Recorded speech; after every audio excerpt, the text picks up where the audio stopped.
Well, hi everyone, and welcome to this episode of the Pilgrim Story Hour. I'm Mony Dojeiji, and today I want to talk to you about a story that happened to Alberto and I very early on during our pilgrimage. We had been walking, I would say, for about a month, so we were still in Italy. We had gone north of Rome, north of Assisi, and we were making our way towards Rimini and the Italian coastline on our way to Venice. And I was still starting to get to know my walking companion a little bit better. He was still a new entity for me. And so a lot of times we found each other just talking in my broken Spanish, his broken English, some of the Italian we were learning to try and understand how the other person thought and what we believed. And on one fine day that we were walking and had stopped to take a break, he says to me, well, I really think we are like angels. Now, I've been called many things before in my life, but certainly angel was not one of them. And I said to him, well, that's kind of, presumptuous to think that you're an angel. Like, who are you to think that you're an angel or I'm an angel? Angels are perfect. And he said to me, well, your intention is pure. He goes, you are trying to bring light and love with every connection that you make, with every person that you meet. And that's exactly what an angel does. And I said to him, well, yeah, you can look at it that way, but I don't think so. And we just kind of left it at that. And we kept on walking for the day.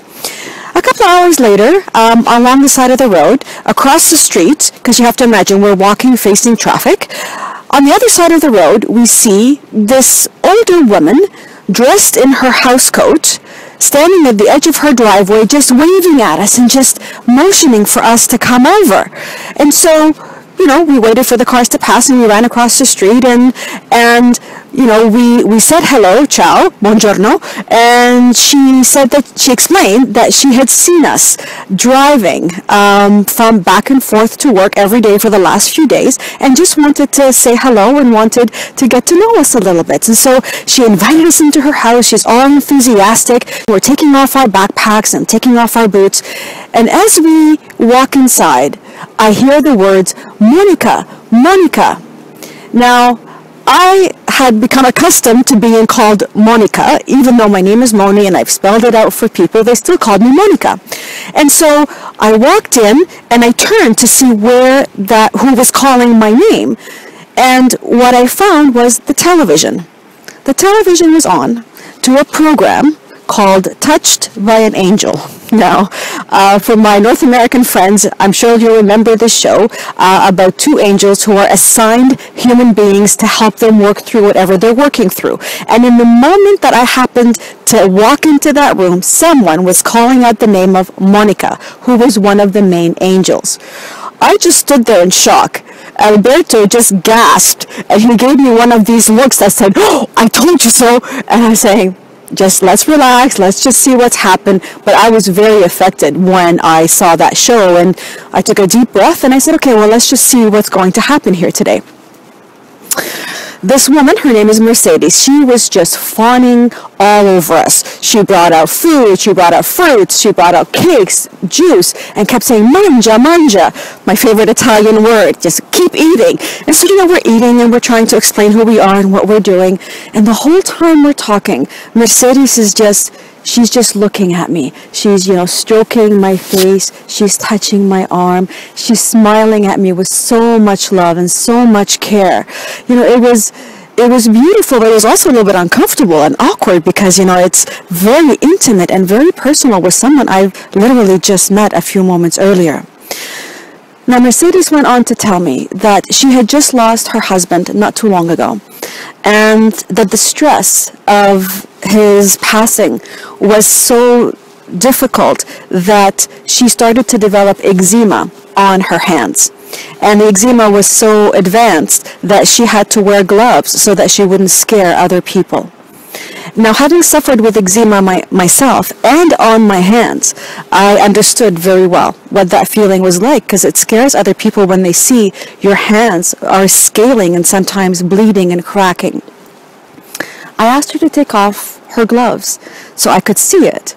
And she took off her gloves, a little bit tentative, and I held her hands in mine.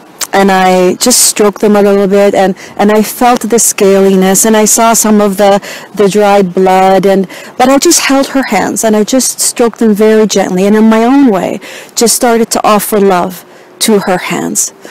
Her face was just beaming, and her eyes were just a little bit moist. Obviously, when you're touching somebody's hands, it's a very intimate gesture, but in that moment, we had a moment of very deep connection. I let her hands go, and I don't even know why I asked that question, but I said to her, "Would you like us to bring your husband's picture with us to Jerusalem?" Well, she was at that point unstoppable. She ran out of the room. She was gone for a little bit. She came back. She found a picture, and she said, "Well, let me write a note to him." And so she wrote a note on the back of the picture. And at that time, two of her children had walked in, older kids, and they too signed the picture. And his picture would actually be the first of many more that we would carry with us, and other angels that would be accompanying us on this journey to Jerusalem.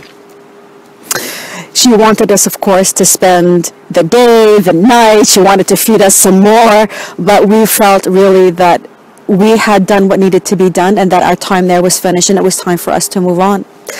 And she wouldn't let us leave without, more food, of course. And, she pressed some money into our hands as well, and gave us all a big hug before we left her and continued on our journey. Of course, Alberto couldn't wait to get me alone and say, "What do you think? What did you think? Wasn't that amazing? She thought you were an angel. The way she was looking at you, the way she was touching you, the way she was just caressing your face, she must have thought you were her angel." And I kept saying to him, "Listen, I don't know what happened. Obviously very impacting, but I don't think I'm an angel. I mean, you've seen my imperfections, and you've seen many behaviors that are less than angelic. I just don't feel comfortable being called an angel." He said, "Call it what you will." But he goes, "It's not your perfection that makes you an angel. It's your intention. It was your intention to bring healing to her, to bring some love to her in that moment, and that was what she connected with, and that is what makes you an angel."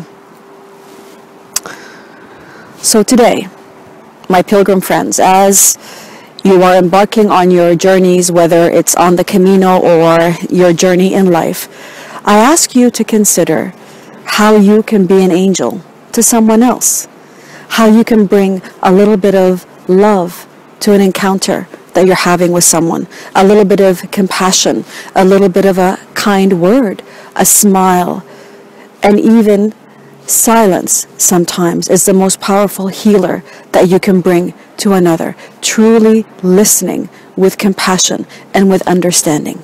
I do believe that with those pilgrim values and of being an angel in the world, that is how we create the world that we all wish to live in. I hope you enjoyed my story for today. If you'd like to learn more about me and my other stories, I encourage you to visit my website, which is walkingforpeace.com, and my book, which has many more stories, which is Walking for Peace and Inner Journey. Thank you so much for tuning in, pilgrims. Have a great day, and buen camino to all of you.